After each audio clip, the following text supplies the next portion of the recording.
tal amigos? ¿Cómo están? Bienvenidos a este resumen de la lección 7, la adoración en la educación. Vamos al primer punto, que es el motiva. En esta imagen usted puede ver un grupo de seguidores, de fans, de esos fanáticos, ¿verdad? Una particularidad de los fanáticos, de los seguidores, es que ellos quieren estar cerca de aquella persona o objeto que es fuente, ¿no?, de su adoración, de su admiración. Y no solo eso, sino que también limitan en la forma de vestir, en la forma de andar, si se hacen un corte, ellos hacen el mismo corte, etcétera. Esto es un principio bíblico que nos dice lo siguiente en Salmo 115, hablando de los ídolos, que todas aquellas personas que adoran a alguien finalmente terminan pareciéndose a aquello que adora. Semejante a ellos son los que las hacen, ¿no? Esto nos quiere decir también, por otro lado, que si realmente tú y yo estamos adorando a Cristo, finalmente nos terminaremos pareciendo a Él. Una evidencia de que realmente estamos adorando a Dios y lo estamos haciendo en realidad es que nuestra vida comienza a ser un reflejo de aquella persona a quien admiramos y adoramos. El versículo de memoria de esta semana se encuentra en Primera de Crónicas 16:29. Dad a Jehová la honra debida a su nombre. Traed ofrenda y venid delante de él. Postraos delante de Jehová en la hermosura de la santidad. Vamos a la segunda parte de estudio que tiene que ver con el Explora. Aquí hemos dividido el tema en tres conceptos principales. En primer lugar, vamos a hablar de adorar a Dios. El segundo punto es en espíritu y verdad. Y finalmente, una decisión importante. Adorar a Dios. Quizá un versículo que todos conocemos y es importante remarcar aquí es el versículo de Apocalipsis 14:7, que nos dice lo siguiente: gritaba a gran voz, temed a Dios y denle gloria, porque ha llegado la hora de su juicio. Adoren al que hizo el cielo, la tierra, el mar y los manantiales. El tema de la adoración se desarrolla a lo largo de todas las escrituras. Encontramos por un lado a Dios mostrándonos el camino y siendo el objeto de verdadera adoración. Por otro lado, Satanás colocando mentiras y distrayendo y alejando a los seguidores de Dios para así llevarlos al camino a la perdición. Este tema finalmente adquiere un relieve impresionante en el desenlace de la historia de la humanidad, en el cual solo habrá dos grupos: aquellos que adoren a Dios y aquellos que adoren a la bestia y su imagen. A esto el comentario bíblico adventista nos dice lo siguiente: el mensaje del primer ángel tiene el propósito de preparar a los seres humanos para que hagan la debida elección y permanezcan firmes en el tiempo de la crisis. Vamos al segundo punto, que tiene que ver con espíritu y en verdad.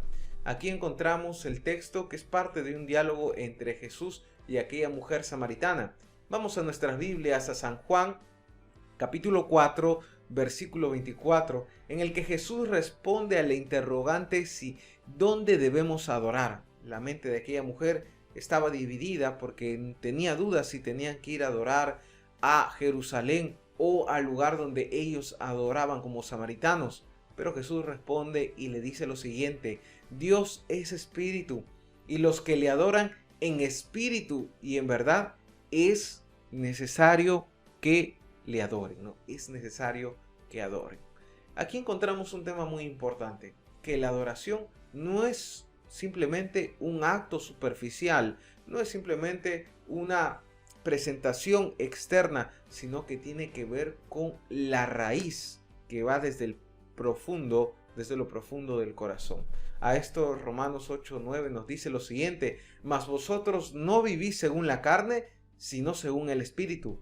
Si es que el Espíritu de Dios mora en vosotros, y si alguno no tiene el Espíritu de Cristo, no es de él.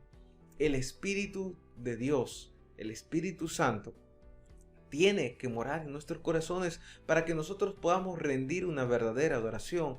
Una verdadera adoración no tiene que ver tanto si levanto o no las manos al orar o al cantar. Una verdadera adoración tiene que ver con la postura de mi corazón. Pero para que eso sea correcto, yo tengo que tener una relación personal con Cristo. Yo tengo que tener una relación con el Espíritu Santo. Mi vida tiene que ser impulsada por la voluntad de Dios a través del Espíritu Santo. Tiene que haber ese compañerismo. Dios habla que la verdadera adoración nace de un corazón que está en armonía con el cielo. Y en segundo lugar, también es importante recordar este concepto. Juan 14:6 nos dice, Jesús le dijo, yo soy el camino, la verdad y la vida. Nadie viene al Padre sino por mí. Es necesario que adoremos en espíritu y en verdad. En verdad podríamos mencionar que sea conforme a lo que dice la palabra de Dios, no conforme a lo que me nace un impulso, no, sino que debe ser guiado por la palabra de Dios. El corazón que yo tengo puede ser engañoso, como dice Jeremías, pero la palabra de Dios es siempre de fiar y es digna de confianza. Pero si hay una verdad, que es la verdad más importante, es Jesucristo. Él dijo, yo soy el camino, la verdad y la vida. Él además mencionó que la verdad nos haría libres. Así que cuando adoramos en espíritu, adoramos en verdad, siendo conscientes y aterrizando en lo que dice la palabra de Dios, pero sobre todo con el propósito de encontrarnos con la persona magnífica que es Jesucristo. El tercer punto de estudio de esta semana tiene que ver con decisiones importantes que hemos de tomar. En primer lugar, el tema de la adoración tiene que ser un tema que debe pasar por las aulas de la vida, por las aulas del hogar, por las aulas también de nuestras instituciones. Todo tiene que apuntar a que nosotros podamos ser llevados a los pies de Cristo. Nos dice, por lo tanto, que debemos educar, ¿verdad? Salmo 78:4 nos dice, no las encubriremos a sus hijos, ¿no?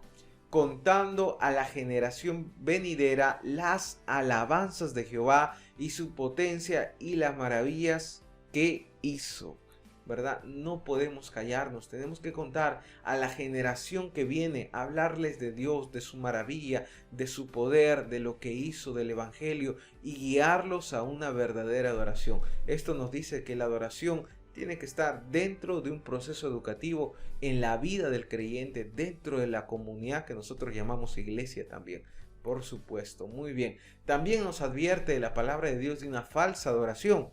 Si alguno adora a la bestia y su imagen, será atormentado con fuego y azufre delante de los santos ángeles y del Cordero.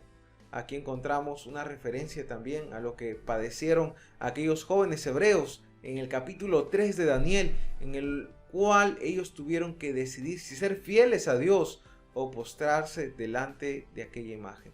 Y quizá el día de hoy no haya imágenes que podamos ver a las cuales nos sentimos tentados a postrarnos, pero hay otros elementos como la riqueza, el orgullo y otros ídolos modernos, los cuales quizá estamos postrándonos o estamos amando más que a Dios. Si queremos permanecer fieles en el tiempo del fin, tenemos que ser fieles hoy, ahora. Y finalmente, Él es digno de adoración. ¿Quién? Jesucristo. Nos dice 2 Samuel 22:4, invocaré a Jehová, quien es digno de ser alabado, y seré salvo de mis enemigos. Y es que nosotros adoramos a Dios porque Él es el único que merece nuestra adoración, por todo lo que Él hizo por nuestro Creador, por nuestro Redentor, por el amor profundo que tiene para con nosotros, porque Él es el camino, la verdad y la vida. Entonces adoramos a Dios no porque sea la mejor opción, sino porque es la única opción y porque Él es el único que es digno de ser adorado. Así que te invito a que puedas abrir tu corazón y cada día preparar para adorar a Dios de lo profundo de tu ser. Vamos a la tercera parte que tiene que ver con el aplica algunas preguntas para reflexionar. Primera pregunta nos dice, se ha dicho que todos adoramos a algo o a alguien, ¿verdad? ¿Cuáles son algunas cosas o personas que se adoran el día de hoy? Para responder en clase. Número 2, ¿por qué es importante que adoremos a Dios en espíritu y en verdad? Y finalmente, ¿qué podemos hacer personalmente para prepararnos para momentos significativos de adoración? ¿Cómo podemos prepararnos para el momento de la adoración sea el mejor momento en el espacio del día o en el momento que hayamos decidido adorar? ¿Cómo podemos hacer para disfrutar ese espacio de adoración? ¿Qué preparativos puedo yo tener previamente a ese momento de encuentro con el Señor? Finalmente vamos al desafío. Usted recordará, son 3 desafíos muy marcados, pero son importantes.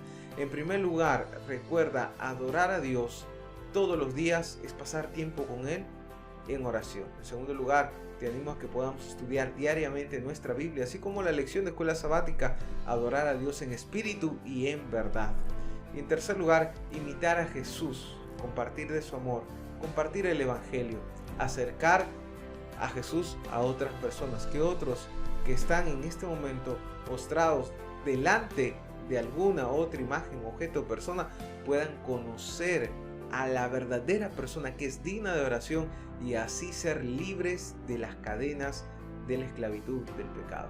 Que el Señor pueda acompañarnos, que nos bendiga y que podamos siempre ser fieles al Señor en ese llamado de adorarle a Él y de compartir su mensaje de salvación para con los demás. Que Dios te bendiga.